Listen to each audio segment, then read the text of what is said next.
말씀, 디모데전서 3장 1절 말씀입니다. 함께 읽겠습니다. 미쁘다 이 말이여 곧 사람이 감독의 직분을 얻으려 함은 선한 일을 사모하는 것이라 함이로다. 아멘. 직분자의 소명이라는 제목으로 잠시 말씀 생각해 보겠습니다. 지난주는 미국 사회에서 교회의 신뢰도가 어느 정도 되는지 잠시 알아보았습니다. 갤럽 조사를 읽어보니까 상당히 심각해요.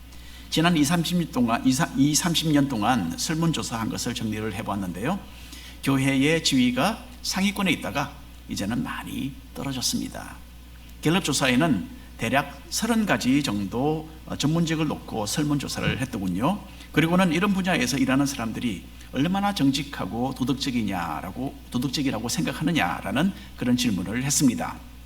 일반 사람들이 가장 믿음직스럽다라고 또 뽑은 전문인들은 소방관, 군인, 간호원, 수의사, 엔지니어, 교사, 의사, 약사, 이 순서였습니다.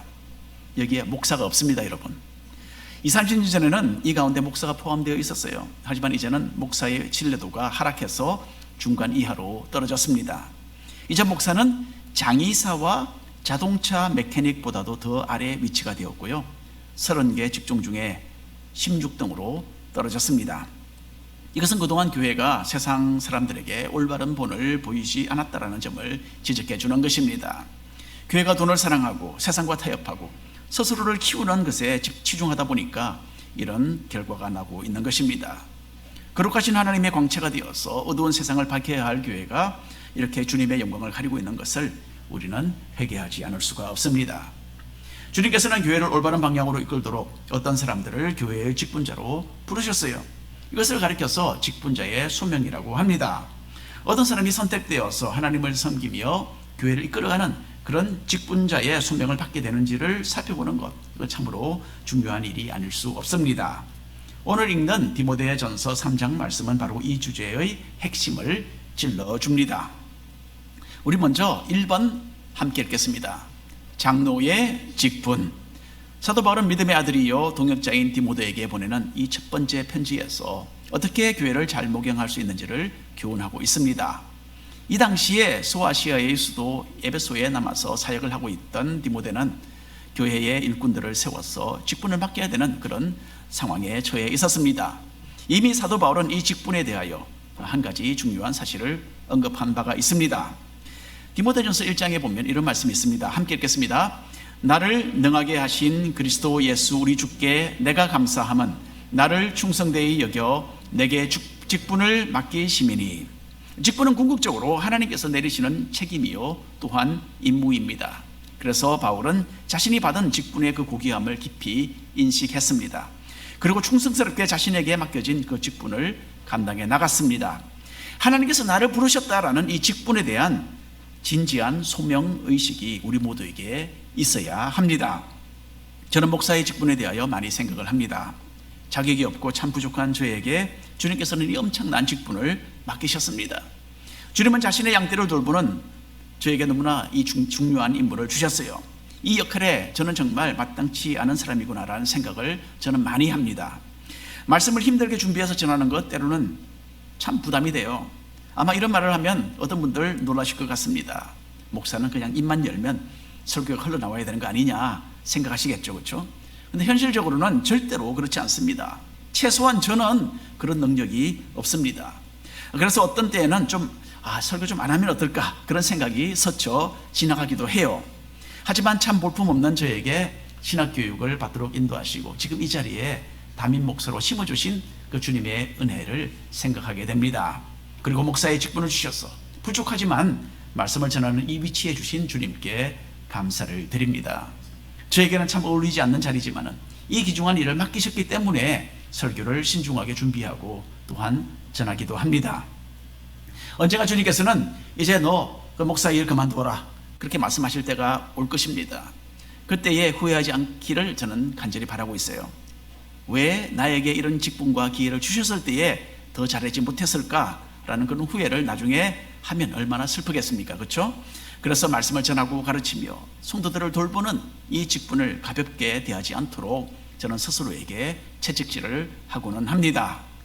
자, 그래서 오늘 우리가 본문 말씀 다시 한번 읽어보겠습니다. 함께. 밑보다 이 말이여 곧 사람이 감독의 직분을 얻으려 함은 선한 일을 사모하는 것이라 함이로다. 역시 2부 예배는 목소리가 작습니다. 좀 더 크게 읽어주시면 좋겠습니다. 자, 먼저 감독의 직분을 얻으려고 하는 것은 선한 일을 추구하는 것이다 라는 이 말씀이 있죠. 참 놀랍습니다. 선한 일을 추구하는 것이랍니다. 왜냐하면 요즘에도 간혹 보면 이 명예의 욕심으로 장로가 되겠다고 나서면서 뭐 선거운동도 하고 막 교회의 무리를 일으키는 그런 사람들이 있기 때문이에요. 우리 교회의 성도님들은 이 부분에 있어서 아주 성숙합니다. 그래서 참 저는 감사를 드려요. 하지만 옛날 초대교회 시대에는 이 장로의 직분을 얻겠다고 선뜻 나서는 사람들이 많지 않았다는 이야기입니다. 장로직은 엄청난 희생과 책임감이 동반되는 그런 직분이었어요. 교회가 핍박을 받을 때는 제일 먼저 탄압의 표적이 되었던 사람들이 바로 장로들이었습니다. 그러니까 장로가 되고자 하는 그 동기가 특별히 그때는 참으로 헌신적이었고 진실했던 것입니다. 주님께 충성된 마음으로 책임을 감당하려는 그런 결정이었어요. 지금도 명예욕이 동기가 아닌 참으로 진실되고 충성된 믿음의 소유자들이 이런 직분을 받아야 합니다. 자, 여러분, 직분이 사람을 만든다라는 말 들어보셨죠? 준비되지 않은 사람이라도 일단 직분 떠맡겨주면 잘해 나갈 것이다, 그런 뜻입니다. 물론 충분히 이해도 가는 이야기입니다. 저 자신을 보아도 뭐 그런 면이 없지는 않습니다. 하지만 꼭 그렇게 기대하는 대로 사람이 변하는 경우는 그리 많지 않습니다. 성품에 결함이 있는 사람이 직분을 얻게 되면 교회는 어려움에 빠지게 되는 거예요. 이 부분에 대해서 있어서 인간의 이론이 아니라 성경의 원리를 우선으로 살피는 것이 참으로 중요합니다. 사도 바울은 직분을 함부로 맡기지 말고 준비된 사람을 찾아야 된다라고 디모데에게 지시를 내리고 있습니다. 특별히 오늘 함께 훑어보게 되는 이 장로직의 기준을 우리는 절대로 간과해서는 안 됩니다. 오늘 말씀에서는 장로로 선택될 사람이 갖추어야 할 15가지 기준이 제시되어 있어요. 그리고 이어서 그 후에는 집사의 자격 조건 10가지가 추가로 기록되어 있습니다. 자, 나는 장로가 아닌데, 그런 말씀 하시겠죠? 장로가 아닌 분이라도 이런 영적인 기준에 귀를 기울여야 합니다. 그렇게 해야지 준비된 사람을 교회의 지도자로 우리가 세울 수 있지 않겠습니까? 그리고 이런 기준들은 일반 성도라도 열심히 추구해야 할 영적인 중요한 목표가 되는 것입니다. 그러면 나는 이런 기준에 얼마나 가까운 사람인가 한번 질문하면서 스스로를 점검하는 그런 기회가 되시기를 바랍니다. 디모데전서 3장 2절 말씀 함께 읽겠습니다. 그러므로 감독은 책망할 것이 없으며 한 아내의 남편이 되며 절제하며 신중하며 단정하며 나그네를 대접하며 가르치기를 잘하며. 자, 가장 먼저 장로는 책망받을 일이 없는 사람이 되어야 한다라고 합니다. 자, 우리는 죄 없는 사람이 어디 있느냐라는 그런 말을 간혹 듣기도 하죠, 그렇죠? 어차피 다 죄인이니까 죄 조금 지면서 사는 것, 이거 무방하다라는 그런 의미가 되겠습니다. 하지만 여러분, 이것은 세상적인 기준이고 이론이지 성경적인 교훈은 결코 아닙니다. 장로는 세상의 흐름을 거슬러가는 주님의 교회의 대표자입니다. 정직하고 순결해서 흠잡힐 염려가 없는 그런 사람이 장로가 되어야 하는 것입니다. 두 번째로는 한 아내의 남편이어야 한다라고 합니다. 옛날 이 지역에는 일부 다처제가 성행했습니다. 하지만 교회의 장로는 결혼에 대한 하나님의 본래의 그 의도를 따르는 사람이 되어야 했습니다. 한 남자와 한 여자가 연합하여 가정을 꾸리는 이 창조의 섭리에 따라 사는 것을 가리킵니다. 그래서 혼인을 거룩하게 여기고 결혼 생활에 충실한 것이 장로의 중요한 자격으로 여기 제시되고 있습니다. 세 번째는 절제할 줄 알아야 합니다. 여러분, 그렇죠? 운동이 참 좋아도 아무리 너무 많이 하게 되면 오히려 건강을 해치게 됩니다. 더군다나 경건의 삶에 오해가 되는 것은 우리가 자제해야 하죠. 현대인들은 인터넷, 전화, TV 또는 각종 오락에 참으로 많은 시간을 보내는 것 같습니다. 개인의 생활에 있어서 절제하고 균형을 잘 유지하는 것이 장로의 세 번째 조건입니다. 그 다음에는 신중한 성품을 소유해야 된다고 합니다. 감정에 치우쳐서 성급하게 일을 처리하면 실수를 하게 됩니다. 웬만한 상황에서도 당황하지 않고 침착하게 말도 하고 결정을 내리는 그런 지혜가 있다면 교회 사역에도 큰 도움이 될 것입니다. 자, 다섯 번째 조건은 단정함입니다. 이것은 외모를 말하는 것이 아닙니다. 사생활이 잘 정돈된 것을 말합니다. 장로는 사람들에게 존경심을 유발하는 그런 삶을 살아야 한다라는 뜻입니다. 여섯 번째는 나그네들을 잘 대접해야 한다라는 좀 이상한 조건이 여기에 제시되어 있습니다. 근데 이것은 초대교회의 사역에 있어서 참으로 중요한 부분을 차지했습니다. 교회에서 이루어지는 주님의 사역을 위해서 자신의 집을 열고 적극적으로 협력하는 것이 초대교회 당시에 장로들이 맡았던 참으로 중요한 역할이었습니다. 지금은 시대가 많이 바뀌어서 이 똑같은 상황은 아닙니다. 하지만 장로님들이 헌신적으로 성도를 섬기며 어려운 일들을 기꺼이 맡아서 나가야 하는 그 역할에 있어서는 변함이 없는 것입니다. 일곱 번째입니다. 가르치기를 잘해야 한다라는 조건이 여기에 있습니다. 특별히 담임 목회자를 둘 수 없었던 그 당시 상황을 생각을 해보면 충분히 이해가 가는 내용입니다. 성경교사들이 늘 모든 지역을 커버하지 못합니다. 그래서 성도들을 말씀으로 지도하는 역할을 장로들도 해나가야 했던 것입니다. 자, 가르치는 사람이라면 여러분 먼저 배우려는 마음 자세를 갖춰야 되겠죠. 우리 교회는 중직자가 되려면 9개월의 제자훈련을 수료해야 하고 5개월 동안 사역훈련 과정을 마쳐야 합니다. 그리고 그 후에는 직접 목장을 인도하면서 가르치면서 섬기는 사람들 가운데서 우리가 중직자들을 선정을 합니다. 자, 목장을 인도하는 우리 교회 장로님들, 또 권사님들, 집사님들은 매주일 시간을 내서 목장 모임을 위해서 준비를 해요. 함께 성경 말씀을 연구하고 서로를 통해서 배우고 또 담임 목사의 지도를 받아서 이 사역을 해나가고 있습니다. 이분들이 영적인 일에 잘 구비되어서 훌륭한 지도자들로 섬길 수 있도록 기도해 주시기를 바랍니다. 자, 3절 말씀 함께 읽겠습니다. 술을 즐기지 아니하며 구타하지 아니하며 오직 관용하며 다투지 아니하며 돈을 사랑하지 아니하며. 자, 여덟 번째로는 술에 중독되지 않는 것입니다. 한국 교회리들이 전통적으로 가르치는 것과는 달리 성경은 술을 마시는 그 자체를 죄로 취급하지는 않습니다.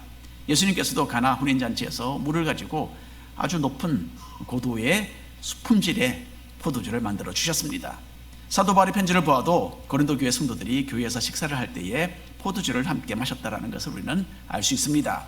자, 술을 마시는 그 자체는 죄가 아니지만은 술에 대한 우리 한국 분들의 의식은 상당히 부정적입니다. 그래서 본이 되지 않기 때문에 직분자들은 마땅히 술을 멀리할 줄 아는 그런 지혜도 가져야 할 것입니다. 술 때문에 믿지 않는 사람들에게 손가락질 받아서는 안 되는 거죠. 또 술 때문에 일반 교인들에게 근심거리를 제공해서도 안 됩니다. 그래서 술이 죄는 아니지만 저는 목사로서 술을 마시지 않습니다. 술을 마시는 자리와 그 상황에 따라서 이게 대단히 부정적으로 보일 수도 있고 그냥 괜찮을 수도 있습니다. 우리 교회는 교회 모임이나 또 교인들과 어울리는 그런 자리에서는 술 마시는 것을 금합니다.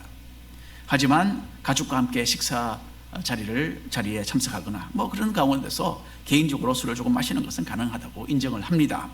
물론 뭐 술집 같은 그런 잘못된 장소, 그런 상황은 아예 처음부터 우리가 피해야 합니다. 자, 술을 마시는 것 그 자체는 죄가 아니지만은 하나님은 술에 대한 경고를 성경 여러 군데에 기록을 해 두셨어요. 왜냐하면 술에 취하는 것은 분명히 죄로 간주하시기 때문입니다. 에베소서 5장에 있는 말씀 함께 읽겠습니다. 술 취하지 말라. 이는 방탕한 것이니 오직 성령으로 충만함을 받으라. 술을 마시지 않는 것이 최선입니다. 하지만 마시려면 상황을 잘 살피시고 적당히 조금만 마시시기 바랍니다. 어떤 분이 그래요. 이런 말 하면 어떻게 조금만 마실 수가 있느냐, 그런 말 들어보셨나요? 마시게 되면 많이 마시게 되게 된다. 여러분, 절제하지 못해서 취하도록 마시게 되는 분들은 술을 아예 입에 대시지도 마시기 바랍니다. 자, 장로에게서 찾아야 할 9번째 조건은 구타하지 않는 것이라고 합니다. 남북한 사람이 장로로서는 자격미달이다라는 점, 이것은 두말할 나위가 없겠죠. 10번째 조건은 관용하는 성품입니다. 교회를 대표하는 지도자라면 마땅히 관대하고 친절한 그런 성품을 가져야 합니다. 사람의 인격을 깎아내리거나 다른 사람의 말을 우습게 여기는 그런 교만을 우리는 주의해야 합니다. 사소한 감정을 내려놓고 사랑하고 또 감싸주기로 선택하는 것이 바로 지도자로서의 소명이요 또한 역할입니다. 그 다음 조건은 다투지 않는 것입니다. 장로가 모든 일에 사사건건 문제거리를 찾아내서 사람들과 부딪힌다면 교회를 제대로 섬길 수가 없을 것입니다. 비판적인 시선을 가진 사람은 마음이 삐뚤어져 있습니다. 그렇기 때문에 아무것도 좋아 보이지 않고 마음에도 차지 않는 거예요. 내 입에서 사람들을 인정하고 칭찬하는 말이 더 많이 나오는가? 아니면 비평하는 말이 더 많이 나오는가 한번 유심히 지켜보시기를 바랍니다. 여러분, 교회는 불완전한 죄인들이 모인 장소예요. 가장 좋은 의도로 무엇을 한다 해도 부족한 면이 있기 마련입니다. 그리고 사람마다 다 조금씩 강점과 약점이 다 있습니다. 우리 모두 그냥 그러면 대강대강 넘어가자 그런 말은 아닙니다. 잘못된 것은 우리가 물론 고쳐나가야만 발전이 있어요. 하지만 잘못된 것도 격려하고 위로하는 그런 마음으로 고쳐주고 노력하는 것이 따뜻한 교회의 문화가 될 줄로 믿습니다. 12번째 조건은요, 돈을 사랑하지 않는 것입니다. 특별히 장로는 재물의 욕심을 버려야 합니다. 많은 영향력을 행사하는 직분이기 때문에 물질적으로 투명해야 하고요, 자신의 유익을 위해서 교회의 어떤 결정을 내려서는 안 되는 것입니다. 디모데전서 6장 10절 말씀 함께 읽겠습니다.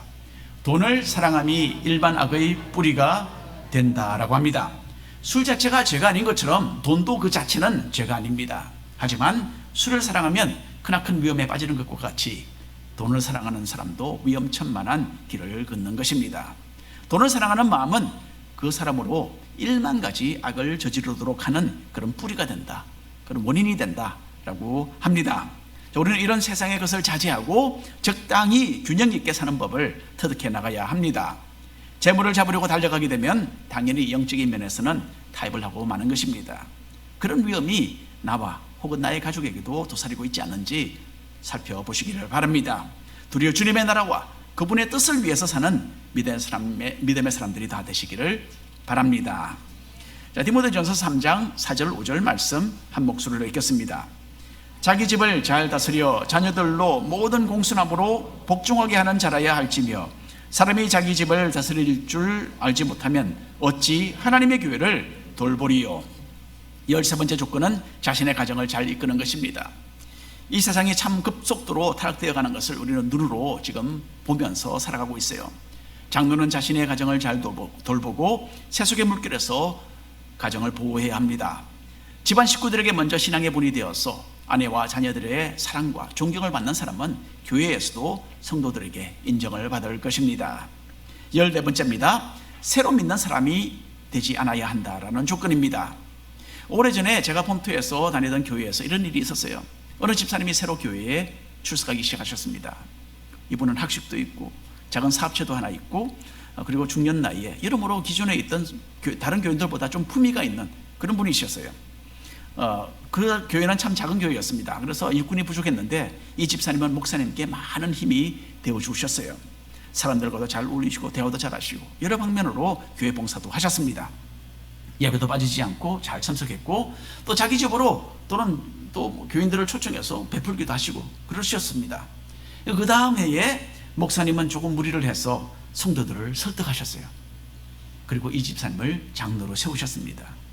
그 다음에 어떻게 되었을까요? 교회가 반쪽이 났습니다. 그 전 해에 그렇게 충성하던 이분은 장로가 되고 난 다음에 돌변했습니다. 교회 사역에 도움이 되기보다는 이제는 교회의 많은 부분을 비판하기 시작했어요. 그리고 자기와 동조하는 여러 사람들과 함께 그만 교회를 떠나고 말았습니다. 그 일로 그 교회는 크나큰 타격을 입었고 목사님도 마음고생 참 많이 하셨습니다. 자, 6절 말씀 읽겠습니다. 새로 입교한 자도 말지니 교만하여졌어 마귀를 정죄하는 그 정죄에 빠질까 함이요.